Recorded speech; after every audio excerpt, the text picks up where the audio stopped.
Assalamualaikum warahmatullahi wabarakatuh. Innal hamdalillah nahmaduhu wa nasta'inuhu wa nastaghfiruh wa na'udzu billahi min shururi anfusina wa min sayyiati a'malina. May yahdihillahu fala mudilla lahu wa may yudlil fala hadiya lahu. Asyhadu an la ilaha illallah wahdahu la syarika lahu wa asyhadu anna Muhammadan abduhu rasuluhu alladzi la nabiyya ba'd. Allahumma shalli ala Muhammad. Sahabat dakwah Muhammadiyah di mana saja Anda berada yang dirahmati Allah.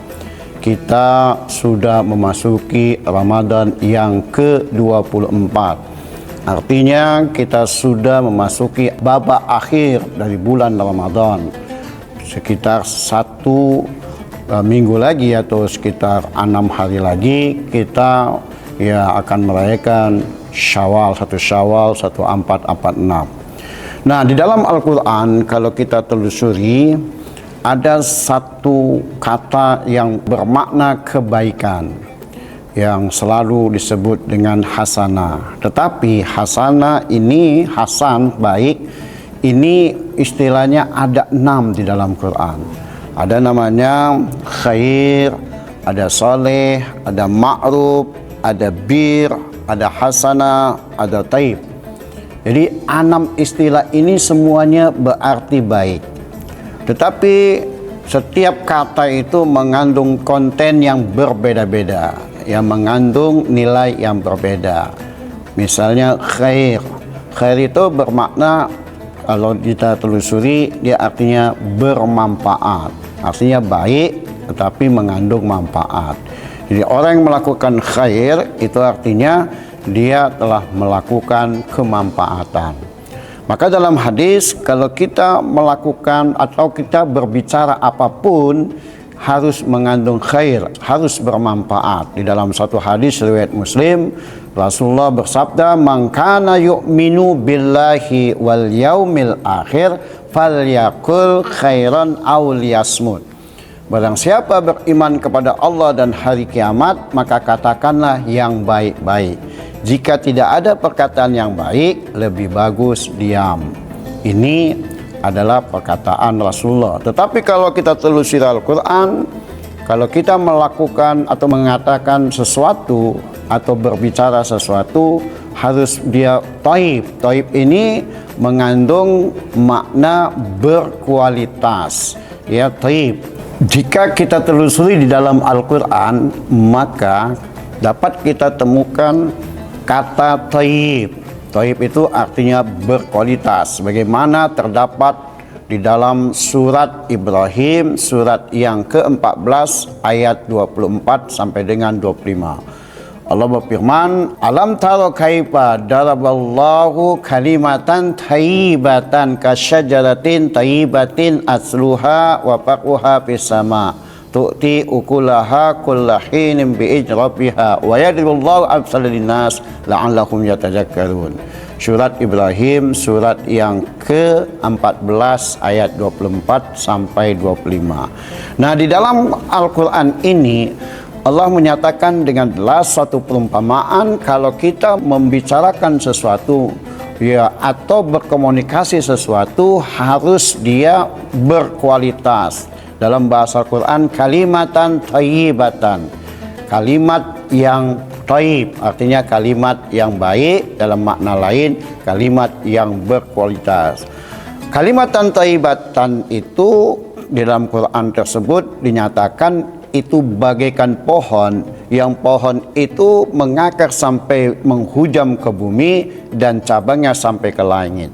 Dan pohon itu karena dia kalimatan thayyibah, karena mengucapkan secara kualitas, dia berbuah tanpa musim dengan izin Allah. Itulah perumpamaan yang diberikan Allah kepada manusia supaya manusia mengingat Allah.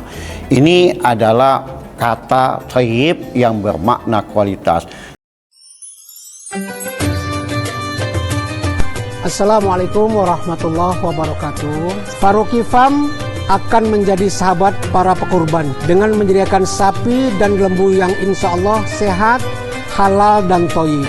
Dari Abu Hurairah, Rasulullah Shallallahu Alaihi Wasallam telah bersabda, barang siapa yang mempunyai kemampuan, tetapi ia tidak berkurban, maka janganlah ia mendekati atau menghampiri tempat sholat kami. Hadis riwayat Ahmad dan Ibnu Majah. Para pekurban yang terhormat, mari kita syiarkan ibadah kurban dengan menyiapkan hewan kurban terbaik kita sebagai bentuk kecintaan kita kepada Allah Subhanahu wa Ta'ala. Faruqi Farm insya Allah memberikan yang terbaik dan menjaga kepercayaan para pekurban sekalian. Terima kasih kami ucapkan. Assalamualaikum warahmatullahi wabarakatuh.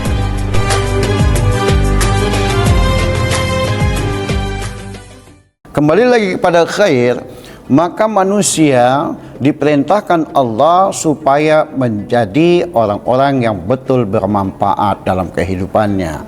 Maka dalam surat Ali Imran, surat yang ketiga ayat 110, Allah menyatakan, kuntum khaira ummatin ukhrijat linnas ta'muruna bil ma'ruf wa tanhauna 'anil munkar wa tu'minuna billah. Ini terdapat dalam surat Ali Imran, surat yang ketiga ayat 110. Jadilah Anda sebagai umat yang terbaik. Khair artinya di situ umat yang terbaik. Kenapa terbaik? Di dalam hadis katakan terbaik itu kalau dia bermanfaat. Mau jadi orang yang terbaik, jadi umat yang terbaik itu pertama harus kita mengajak manusia lain berbuat baik. Sudah itu mencegah kemungkaran, tentu dengan dasar iman. Kalau tiga ini terintegrasi dalam amal kita, maka kita menjadi umat yang terbaik. Selalu kita mengajak kebaikan, mencegah kemungkaran dengan dasar iman. Jadi sehingga dalam hadis didukung khairun nas ampa'uhum linnas.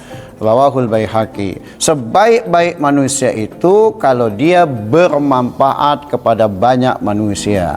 Nah, dalam hadis ini dan dihubungkan dengan surat Ali Imran, surat yang ketiga ayat 110, kita menjadi umat yang terbaik kalau kita dengan landasan iman yang kuat lalu mengajak orang berbuat baik dan mencegah kemungkaran. Kalau kita mengajak orang lain berbuat baik, itu sangat-sangat mudah. Namun ketika kita ingin terus menumpas kemungkaran, menumpas kebatilan, itu perlu kekuatan, perlu suatu namanya jabatan. Dalam bahasa politik kita memiliki jabatan politik. Jabatan politik yang paling tinggi itu apa? Presiden. Kalau presiden dia cukup tanda tangan saja, maka kemungkaran bisa langsung punah. Kalau misalnya kita tidak punya kekuatan, misalnya kita masyarakat biasa ingin menutup satu, boleh katakan toko, kedai minuman keras, boleh jadi bisa tutup, tapi 1 hari, 2 hari,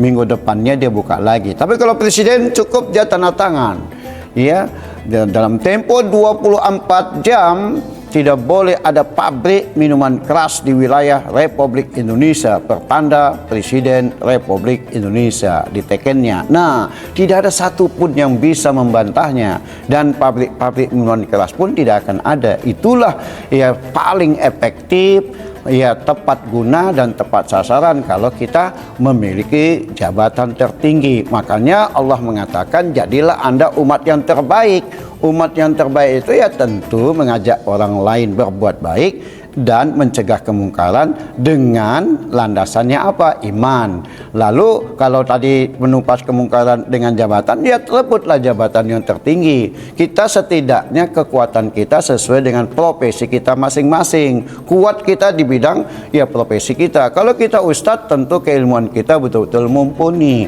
Kalau kita dokter yang spesialis yang betul-betul dibutuhkan orang lain. Kalau kita ahli ekonomi, betul-betul kita betul-betul menguasai ekonomi secara holistik, integralistik dan komprehensif dalam bahasa fikul hadis ini, sehingga betul-betul apa yang dikatakan Rasul dapat kita wujudkan. Karena Rasul bilang al-mu'minu al-qawiyyu khairun wa haminallah minal mu'minid da'if. Rawahu Muslim. Orang mukmin yang kuat itu lebih baik daripada mukmin yang lemah. Jadi lebih dicintai Allah bahkan. Orang mukmin yang kuat lebih baik dan lebih dicintai Allah ketimbang mukmin yang lemah, yang kumuh, yang tidak memiliki apapun. Kuat secara politik artinya kuat memiliki kekuasaan politik, artinya presiden, bisa menteri, bisa gubernur, bisa wali kota, bupati. Kalau kuat secara kesehatan, artinya kita tidak sakit-sakitan. Kadang-kadang umat Islam ini sedikit-sedikit asam urat, kadang-kadang kolesterol, darah tinggi. Itu artinya kita tidak prima kesehatan kita. Kuat secara keilmuan, tidak botol yang selalu saya ulang-ulang supaya kita paham. Tidak botol, tidak bodoh and tolol. Sehingga betul-betul kita cerdas, bahkan unggul. Dan inilah yang dikatakan Rasul lebih baik dan lebih dicintai Allah. Oleh karenanya pada bulan Ramadan ini marilah kita umat Islam berbuat baik. Baik itu dari mulai kata khair, soleh, ma'ruf, hasanah, bir, dan thayyib artinya berkualitas. Inilah yang harus kita wujudkan dalam kehidupan kita di bulan Ramadan sehingga balasan yang diberikan Allah kepada kita betul-betul berlimpah ruah. Nasrun minallah wa fathun qarib wa basyiril mu'minin fastabiqul khairat billahi taufiqul hidayah. Assalamualaikum warahmatullahi wabarakatuh.